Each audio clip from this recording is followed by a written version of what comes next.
എന്നെ കവിയാക്കിയ ഒരു വലിയ സ്മരണ എൻ്റെ അമ്മയുടെ പാട്ട്. എൻ്റെ ഉമ്മ നല്ലൊരു മാപ്പിളപ്പാട്ട് പാടുന്ന സ്ത്രീയായിരുന്നു. പിന്നെ ഉള്ളത് എൻ്റെ നാട്, എൻ്റെ നാട്ടുപുറം. അവിടെ മുഴുവനും മാപ്പിളപ്പാട്ടിൻ്റെ അല തല്ലുന്ന ഒരു സമയമാണ്. ഞാൻ ചോദിച്ചു നോക്കുമ്പോൾ ആരും പരസ്പരം വഴക്ക് പറയുന്നത് പോലും പാട്ടുകളിലായിരുന്നു. കിണറിൻ്റെ പക്കത്ത് സ്ത്രീകൾ വെള്ളം കോരാൻ വരുമ്പോൾ ഒരു സ്ത്രീ ഇങ്ങോട്ട് പറയുന്നതിന് മറുപടി പറയുന്നത് പാട്ടിലായിരിക്കും മറ്റേ സ്ത്രീ അങ്ങോട്ട്. അങ്ങനൊരു അന്തരീക്ഷം, അങ്ങനെ ഒരു മാപ്പിള അന്തരീക്ഷം, അല്ലെങ്കിൽ വാങ്മയമായ ഒരു അന്തരീക്ഷം അന്നുണ്ടായിരുന്നു. സിവിൽ സപ്ലൈസ് എന്ന് പറഞ്ഞാൽ യാതൊന്നുമില്ല. കട്ടവണ്ടിയിൽ ചിലപ്പോൾ അവിടുന്ന് വല്ലതും വരും, തൃശ്ശൂരിൽ നിന്ന് ഇങ്ങോട്ട്. ആ കട്ടവണ്ടിയിൽ ഇരുന്നു കൊണ്ട് ചില ആൾക്കാരൊക്കെ പാട്ട് പാടും. പാടുന്ന മുഴുവനും മാപ്പിളപ്പാട്ടായിരിക്കും. ഇന്നത്തെ ഓർമ്മ വല്ലതും രണ്ട് വരികളും മൂളാൻ പറ്റും. കരളി മുത്തിൻ്റെ അളുക്കും വെട്ടി തലയ്ക്കും വെച്ച് കിടന്നേ, ഉറങ്ങാനേതും വഴി കാണാതെ കരളും പൊട്ടി കരഞ്ഞേ. ഏതോ കാമിനിയെ ഉദ്ദേശിച്ചുകൊണ്ട് ഇയാൾ അവിടെ ചെന്നിട്ട് വേണം ഇനി ഭാര്യ ഒന്ന് കാണാൻ, അല്ലെങ്കിൽ കാമിനി ഒന്ന് കാണാൻ. ആ തീക്ഷ്ണതയിൽ അദ്ദേഹം ഇരുന്ന് പാട്ട് പാടിക്കൊണ്ടിരിക്കണം.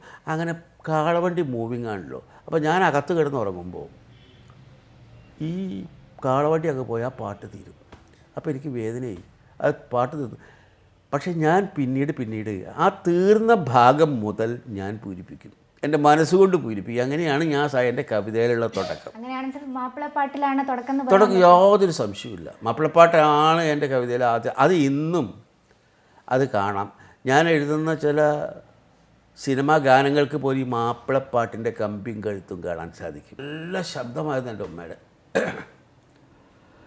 അവർ സംഗീതം പഠിച്ചിട്ടില്ല. സ്കൂളിൽ പോയിട്ടുള്ള എൻ്റെ 4ാം ക്ലാസ് വരെ. അതൊരു അത്ഭുതമായിരുന്നു. ഒരു മുസ്ലിം പെൺകുട്ടി ഈ നാട്ടിൽ 4ാം ക്ലാസ് പഠിച്ചത് എൻ്റെ ഉമ്മയല്ലാതെ വേറെ ഒന്നും അക്കാലത്തുണ്ടായിരുന്നില്ല. എൻ്റെ ഉപ്പ പഠിച്ചിട്ടേ ഇല്ല.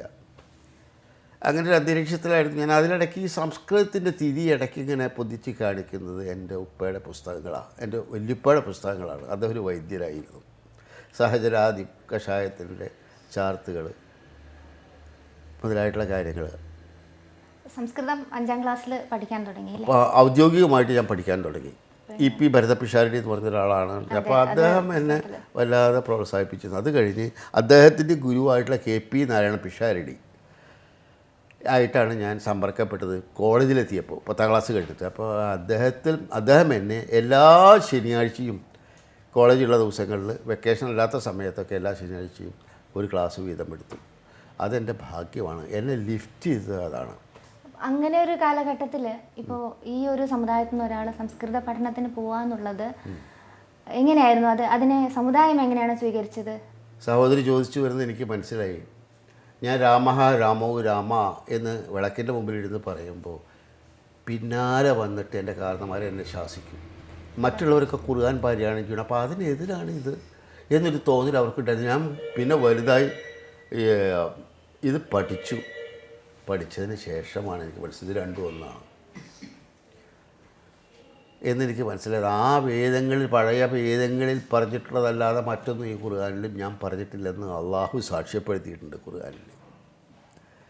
അപ്പോഴാണ് ഞാൻ എൻ്റെ തൊട്ടടുത്ത് നിന്നിരുന്ന ഭിത്തികളൊക്കെ തട്ടിത്തരിച്ചിട്ട് എൻ്റെ പരിസരവും എൻ്റെ തടങ്കലൊക്കെ ഒന്ന് വിശാലമായി.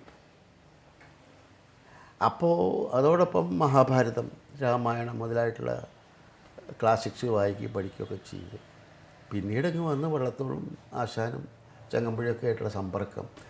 ഇതാണ് ആ കൗമാരദശ. ആ കൗമാരദശയിലാണ് എൻ്റെ കവിത കൂടുതലായിട്ട് ഉയർന്നത്.